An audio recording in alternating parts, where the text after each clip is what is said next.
আজকে 56টি মুসলিম রাষ্ট্রের ভিতরে সবগুলো দল দরকার নাই, সবগুলো দেশ দরকার নাই, শুধু 5টা রাষ্ট্র যদি এক হতো, ইসরায়েলকে সকাল বিকেল নাস্তা করতো মুসলমানরা। আসতে কোন কেন? কিন্তু নাই তো। শুধু পণ্য বর্জন করলাম। পণ্য বর্জন করতে গেলে নিজেদের পণ্য তৈরি করার মতো যোগ্যতা আনতে হবে। আপনি ইসরায়েলি পণ্য বর্জন করবেন, আপনার পণ্য কোথায়? আপনি কি তৈরি করতে পেরেছেন? আমার দেশের চাইতে ভৌগোলিক অবস্থানের দিক থেকে ফিলিস্তিন অনেকটা নিরাপদ। কেমনে? ফিলিস্তিনের চতুর্দিকে মুসলিম রাষ্ট্র আছে, আমার চতুর্দিকে কি আছে বলুন?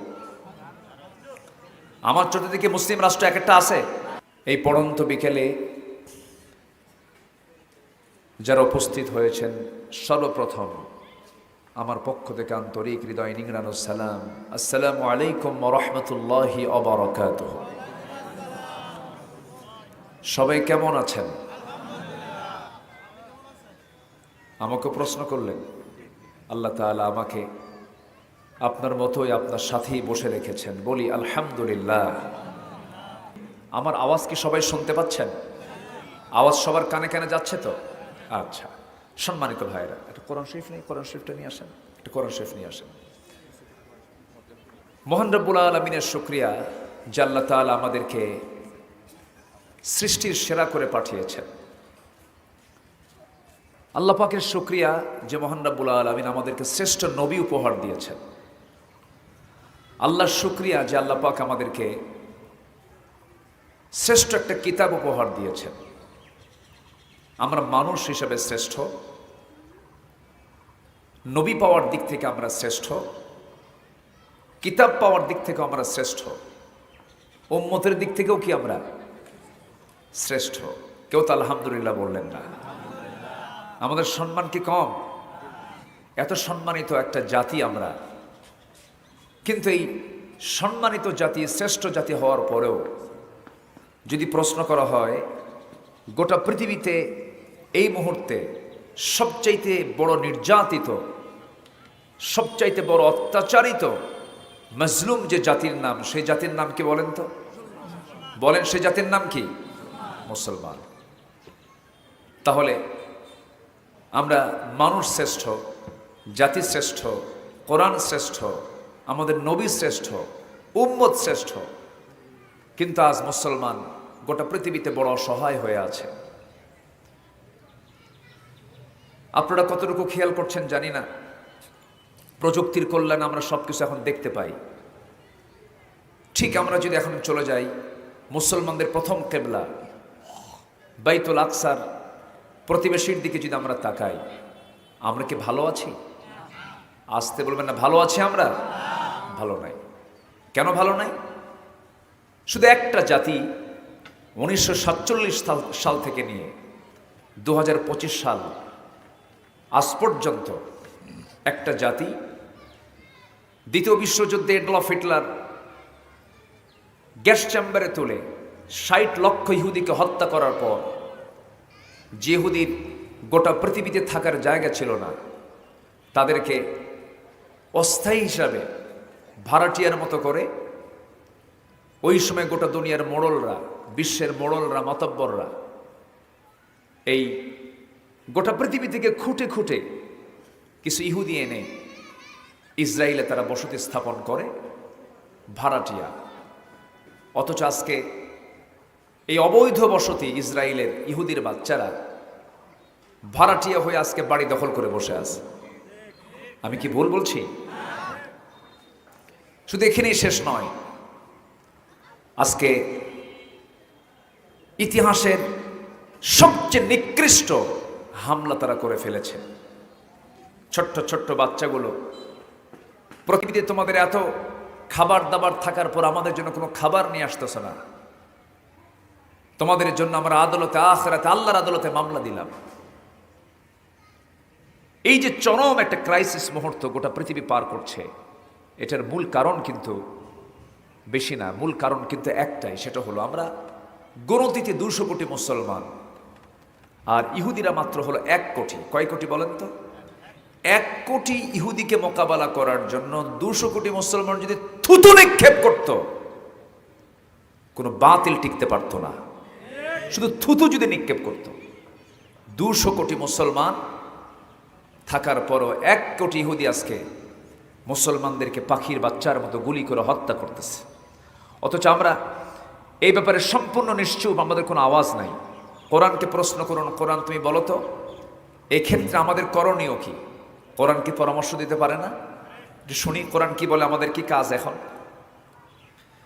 আল্লাহ রাব্বুল আলামিন বলেন, وَمَا لَكُمْ لَا تُقَاتِلُونَ فِي سَبِيلِ اللَّهِ وَالْمُسْتَضْعَفِينَ مِنَ الرِّجَالِ وَالنِّسَاءِ وَالْوِلْدَانِ الَّذِينَ يَقُولُونَ رَبَّنَا أَخْرِجْنَا مِنْ هَذِهِ الْقَرْيَةِ الظَّالِمِ أَهْلُهَا وَاجْعَل لَّنَا مِن لَّدُنكَ وَلِيًّا وَاجْعَل لَّنَا مِن لَّدُنكَ نَصِيرًا। জোরে বলুন আল্লাহু আকবার। আমার আল্লাহ তাআলা বলছেন, ও মুসলমান তোমাদের কি হলো? ওমা লাকুম লা তুকাতিলুনা ফি সাবিলিল্লাহ, তোমাদের কি হলো? তোমরা আল্লাহর রাস্তায় সংগ্রাম করো না, লড়াই করো না, অস্ত্র হাতে নাও না। কেন তোমরা সেই জিহাদে শামিল হও না? ওই সমস্ত অসহায় পুরুষ, নারী, বৃদ্ধ, বৃদ্ধাদের পাশে দাঁড়াও না, যারা অত্যাচার সহ্য করতে না পেরে বলে ফেলে, আল্লাহ এই জালিম জনপদ থেকে তুমি আল্লাহ আমাদেরকে অন্য কোথাও নিয়ে যাও, আমাদেরকে বাঁচাও। চিন্তা করে দেখুন, ওই মাজলুম যদি আমাদের বিরুদ্ধে যদি আদালতে আখিরাতে যদি মামলা দেয়, জামিন তো পাওয়ার কোনো সম্ভাবনাই নাই। কারণ আল্লাহ রাব্বুল আলামিন বলছেন, ইন্নামাল মুমিনুনা ইখওয়াতুন ফাআসলিহু বাইনা আখওয়াইকুম ওয়াত্তাকুল্লাহ। জোরে বলুন আল্লাহু আকবার। আল্লাহ রাব্বুল আলামিন আরেক জায়গায় বলছেন, ওয়া'তাসিমু বিহাবলিল্লাহি জামিআন ওয়া লা তাফাররাকু ওয়াযকুরু নি'মাতাল্লাহি আলাইকুম إذ كنتم أعداء فألف بين قلوبكم فأصبحتم بنعمته إخوانا। জোরে বলুন আল্লাহু আকবার। তোমরা আল্লাহর রজ্জুকে শক্ত করে ধরো, মত পার্থক্য সৃষ্টি করো না, বিচ্ছিন্নতা সৃষ্টি হয়ও না, বিভাজন সৃষ্টি করতে যেও না। আল্লাহ রাব্বুল আলামিন ঐক্যের ব্যাপারে খুব গুরুত্ব দিয়েছেন, ঐক্যের ব্যাপারে তাকিদ দিয়েছেন। কিন্তু দুঃখজনক হলো সত্য, আজকে গোটা পৃথিবীতে মুসলমান এক প্ল্যাটফর্মে না বিচ্ছিন্ন। বলেন তো, বলেন তো, শুধু বিচ্ছিন্ন না, মহাবিচ্ছিন্ন, শত শত দলে বিভক্ত। এই বিভাজন সৃষ্টি করে দেওয়ার পেছনেও কিন্তু ইহুদি খ্রিস্টানদের হাত আছে। আমার দেশে দেখেন, টুপির মধ্যেই কত ক্লাস। যদি কেউ এক টুপি পরে আরেক টুপি যদি তাকায়, ওই টুপিওয়ালাকে সালাম দেয় না। আমি কি ভুল বলতেছি? আচ্ছা, কেউ বুকে হাত বাঁধাকে জায়েজ বলে, কেউ বলে বুকে হাত বাঁধা জায়েজ নাই, কেউ বলে নাভিতে হাত বাঁধা জায়েজ নাই। দুটাই না জায়েজ বানায় দিলে এখন সাধারণ মানুষ এখন নামাজ পড়বে কেমনে? বুকে হাত বাঁধাও জায়েজ নাই, নাভিতে হাত বাঁধাও জায়েজ নাই। এখন সলিমুদ্দিনে নামাজ পড়তে যায়, এখন দেখে হাত বাঁধবো কোথায়? আল্লাহু আকবার, কপালে। হাত গেছে কোথায়? কপালে। সম্মানিত ভাইয়েরা, ফতুয়া দিয়ে বিচ্ছিন্নতা সৃষ্টি করে আমরা যতই এগোতে চাই পারবো না। সবার আগে দরকার হলো উখুওয়াত। আজকে 56টি মুসলিম রাষ্ট্রের ভিতরে সবগুলো দল দরকার নাই, সবগুলো দেশ দরকার। শুধু 5টা রাষ্ট্র যদি এক হতো, ইসরায়েলকে সকাল বিকেল নাস্তা করতো মুসলমানরা। আসতে কোন কেন? কিন্তু নাই তো। শুধু পণ্য বর্জন করলাম। পণ্য বর্জন করতে গেলে নিজেদের পণ্য তৈরি করার মতো যোগ্যতা আনতে হবে। আপনি ইসরায়েলি পণ্য বর্জন করবেন, আপনার পণ্য কোথায়? আপনি কি তৈরি করতে পেরেছেন? তবে হ্যাঁ, আমাদের একটা ইমানি দায়িত্ব আছে। আমার দেশের মানুষের ভিতরে দেশের প্রেম, আমি গোটা পৃথিবীর বহু দেশ সফর করেছি। আমার দেশের মানুষের ভিতরে দেশপ্রেমের একটু ঘাটতি আছে, আমার কাছে এটা মনে হয়, একটু ঘাটতি মনে হয় আছে। হয়তো আপনাদের বেশি আছে, আলহামদুলিল্লাহ, আমি গড় এভারেজে বলছি। দেশপ্রেম যদি থাকতো, বিগত 16 বছর দেশের টাকা হাজার হাজার কোটি টাকা বাইরে পাচার করতো না। আসতে কন কেন? আসতে কন কেন? দেশের টাকা বাইরে পাচার হতো না। চুরি করছেন, ডাকাতি করছেন, যা করছেন করছেন, দেশে রাখেন। দেশ গড়ে উঠুক, জাতি গড়ে উঠুক। আমি চুরিকে জায়েজ বলতেছি না, আবার যে ক্যামেরাতে রেকর্ড টেকর্ড করে আবার কোন দিক থেকে কোন কথা প্যাঁচ লাগায় দেয়। হারাম তো হারামি, হারামের ধারে পাশেও যাওয়া যাবে না। সম্মানিত ভাইয়েরা, সম্মানিত বন্ধুগণ, দেশপ্রেম এটি ইমানের অংশ। ফিলিস্তিনবাসী দেশকে যে পরিমাণ ভালোবাসে কল্পনাতীত। ওরা গুলি ছুটতেছে, আর ইট পাটকেল মেরে তার মোকাবেলা করতেছে। প্রেজেন্ট ওয়ার্ল্ডে কি দেশের প্রতি তাদের প্রেম? তাজা মুসলমান যদি দেখতে চান, ফিলিস্তিনের দিকে তাকান। কাউকে পরোয়া করে না ওরা। কিন্তু আজকে মুসলমান এরকম অবস্থা হলো কেন? একটা কথা মনে হয় আপনাদের কাছে স্পষ্ট হয়ে গেছে, সেটা হলো মুসলমান আজকে এক না বিচ্ছিন্ন? বলেন, এক না বিচ্ছিন্ন? আমরা যে দেশের নাগরিক, সে দেশের আমার দেশের চাইতে ভৌগোলিক অবস্থানের দিক থেকে ফিলিস্তিন অনেকটা নিরাপদ। কেমনে? ফিলিস্তিনের চতুর্দিকে মুসলিম রাষ্ট্র আছে, আমার চতুর্দিকে কি আছে বলো? আমার চতুর্দিকে মুসলিম রাষ্ট্র এক একটা আছে। একটা তো রোহিঙ্গা পাঠায় দিছে, জানেন না আপনারা? একটা পাঠায় দিছে, এটা সাথে একটা চিকন একটা জায়গায় লাগানো আছে, তাও তো প্যাঁচ। চতুর্দিকে হলো মুসলিম জাতি নাই। সামনে এক জায়গায় ফাঁকা আছে, সেটা হলো বঙ্গোপসাগর। আমি সবার কাছে উদাত্ত আহ্বান জানাবো, বৈশ্বিক সংকটের যতগুলো দিক আছে এর মধ্যে 1 নম্বর সংকট হলো ভ্রাতৃত্বের সংকট।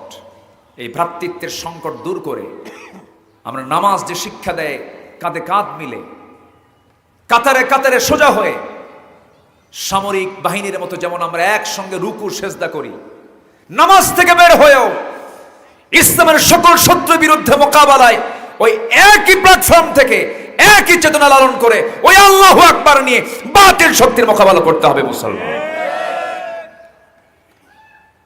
কিন্তু সেটা তো আমরা করতে পারি নাই।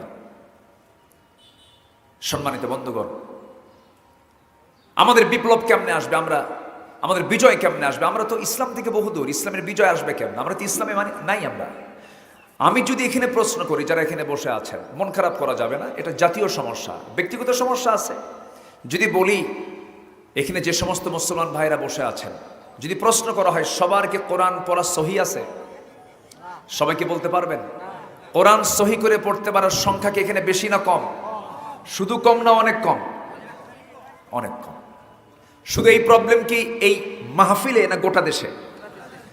1971 সাল থেকে 2025 সাল education of ministry of education, শিক্ষা মন্ত্রণালয়, ধর্ম মন্ত্রণালয়, বিভিন্ন মন্ত্রণালয় চালিয়েছে। আজকে গোটা পৃথিবীর দ্বিতীয় বৃহত্তম জনপদ বাংলাদেশ, 18 কোটি মুসলমানের মধ্যে মাত্র 40 থেকে 35 লক্ষ মুসলমান কোরআনটাকে কোনো মতো সহি করে পড়তে পারে। অথচ কোরআনটাকে সহি করে পড়া এক মহলের জন্য ফরজ না সবার জন্য ফরজ? নামাজকে শুদ্ধ করার শর্ত হলো কি? সহি করা, কোরআনকে সহি করা। কোরআন যে সহি করে পড়ে না, কোরআন থেকে লানত দেয়। রুব্বা কারিইন লিল কুরআনি ওয়াল কুরআনু ইয়ালআনুহু, কোরআন থেকে লানত দেয় যে কোরআনটাকে সহি করে পড়ে না। তাহলে এখন বলেন, কোরআন সহি করে পড়া সবার জন্য কি? জোরে বলেন, আরো জোরে বলেন। ডাক্তার হওয়া সবার জন্য কি? সবার জন্য ফরজ? আজ থেকে সবার জন্য ফরজ। জানাজা পড়া কি সবার জন্য ফরজ? আচ্ছা, রোজা রাখা কি রোগীর জন্য কি? রোজার জন্য কি ফরজ? মুসাফিরের জন্য ফরজ? আচ্ছা, যাকাত দেওয়া কি সবার জন্য কি ফরজ? না। কোরআন শেখা কি একার জন্য? সবার জন্য। কতটা বুঝছেন আপনি? রোজা সবার জন্য না, নামাজ সবার জন্য না, অসুস্থ, দরকার নাই, সে নামাজ পড়তে পারছে না, সে বসে পড়বে, সে নামাজ পরিপূর্ণ হক আদায় করতে পারবে না। কিন্তু কোরআন শেখা সবার জন্য কি ফরজ? কে করে দিয়েছেন? কোরআনের প্রথম হুকুমটা কি বলেন? এই কোরআনের প্রথম হুকুমটা কি? নামাজ, রোজা, হজ, যাকাত না, প্রথম হুকুমটাই হলো পড়ো। প্রথম হুকুমটা কি? পড়ো। এই জাতি কি কোরআন পড়ে? বলেন পড়ে কোরআন? আমার বন্ধুগণ, 1971 সাল থেকে নিয়ে 2025 সাল পর্যন্ত যত বিসিএস ক্যাডার আমার দেশে চাকরি করেছেন, এখনো চাকরি করছেন, ভাইবা বোর্ডের ভাইবা যখন প্রশ্ন করা হবে, যারা পরীক্ষার্থী মুসলমান যদি হয়, মুসলমান পরীক্ষার্থীকে প্রশ্ন করা হবে, 1 নম্বর হলো যত সে মুসলমান, সে প্রশাসন চালাবে, নৈতিকতার প্রয়োজন আছে, আদর্শের প্রয়োজন আছে। প্রত্যেকটা ভাইবা বোর্ডের যারা পরীক্ষার্থী হয়ে আসবে, বিসিএস যারা পরীক্ষা দেবে, ভাইবা বোর্ডে আসবে, মুসলমান হিসেবে গোটা কোরআনের যে কোনো পৃষ্ঠা থেকে 1 পৃষ্ঠা কোরআন তাকে সহি করে পড়তে হবে। নাম্বার 2 হলো অ্যাজ এ মুসলিম সে অবশ্যই তাকে 60 হাদিস গ্রন্থ থেকে 10টা হাদিস নিয়ে তাকে প্রশ্ন করা হবে। এরকম করে যদি ফিকহ থেকে প্রশ্ন করা হতো, বিশেষ ভাইবা বোর্ডে যদি এমনটা বোর্ড তৈরি হয়ে যেত, ইঞ্জিনিয়ার যদি এমন করে তৈরি করা হতো, অন্তত রডের বদলে বাঁশ দিত না। আস্তে কোন কেন? আস্তে কোন কেন? এজন্য জাতি গঠন করার জন্য আপনি ডাক্তার হন, আপনি ইঞ্জিনিয়ার হন, আপনি জজ হন, আপনি প্রশাসক হন, আপনি ডিসি হন, আপনি মন্ত্রী হন, আপনি মেজর কর্নেল যাই হন না কেন, ব্যবসায়ী হন না কেন, সবার জন্য নিজের এই দুনিয়ার কল্যাণ এবং আখিরাতের মুক্তি নিশ্চিত করার জন্য সবার আগে শিখতে হবে কি? সবার আগে শিখতে হবে কি? কিন্তু দুঃখজনক হলো সত্য, এই জাতি কোরআন থেকে দূরে। এবং গোটা পৃথিবীর মুসলমানের দিকে তাকান, মুসলমান আজকে কোরআন থেকে অনেক অনেক দূরে চলে গেছে। তাহলে আজকে মুসলমানদের পরাজয় এবং নির্যাতিত, অত্যাচারিত হওয়ার পেছনে আমি 2টা কারণ এই পর্যন্ত বের করলাম। একটা হচ্ছে বিভাজন, অনৈক্য। নাম্বার 2 হলো তার মূল শিক্ষা থেকে, মূল আদর্শ থেকে মুসলমান কাছে না দূরে? বাট মুসলমান কাছে না দূরে? দূরে চলে গেছে। ঐক্য সৃষ্টি করতে হবে, দ্বীনের জ্ঞান অর্জন করতে হবে। আপনি যদি একটা জাতি গঠন করতে চান, আদর্শ মা বানাতে হবে। এই মাদ্রাসার একটা নাম দেওয়া হয়েছে উম্মে সালমা। মাদ্রাসার নাম কি? বলেন বলেন বলেন। উম্মে সালমা কে? বলেন। দেখেন, আজকে যদি আমাদের সিলেবাস যদি ইসলাম ভিত্তিক থাকতো, চট করে জবাব পেয়ে যেতেন আপনারা। উম্মে সালমাটা সেই মহিলা, যে মহিলা দ্বীনকে ভালোবেসে মহব্বত করে মক্কা ছেড়ে মদিনায় গিয়ে হিজরত করেছিলেন, এবং যিনি ছিলেন আমার প্রিয় নবীজির একজন স্ত্রী ছিলেন।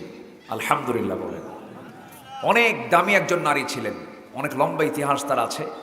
সময় যেহেতু কম, হয়তো ওই দিকে যাওয়া যাবে না। তো এই বরকতি নামটা নিয়ে উম্মে সালমা রাদিয়াল্লাহু তাআলা আনহার নামে একটা মাদ্রাসা এখানে প্রতিষ্ঠা করা হয়েছে এই পাশে। বলুন তো, একটা জাতি উপহার দেওয়ার জন্য মা কি ভালো হওয়া দরকার না খারাপ হওয়া দরকার? কোন একজন মহিলা বলেছিলেন, মাদার তেরেসা মনে হয় বলেছিলেন, এটা মাদার তেরেসা, যদিও মুসলিম না, নন মুসলিম। উনি বলেছিলেন, তোমরা একটা আদর্শ জাতি যদি উপহার দিতে চাও, আদর্শ জাতি গড়ার আগে তোমার একটা আদর্শ মা উপহার দিতে হবে। তোমাদের আদর্শ মা যদি তোমরা দিতে পারো, আমি তোমাদেরকে একটা আদর্শ জাতি উপহার দেব। তাহলে আদর্শ মা হওয়ার জন্য, আদর্শ মা হিসেবে গড়ে ওঠার জন্য প্রত্যেকটা নারীর জন্য, প্রত্যেকটা নারীর জন্য, প্রত্যেকটা মহিলার জন্য, প্রত্যেকটা মেয়ের জন্য, মেয়ে সন্তানের জন্য কোরআন শিক্ষা করা কি ফরজ।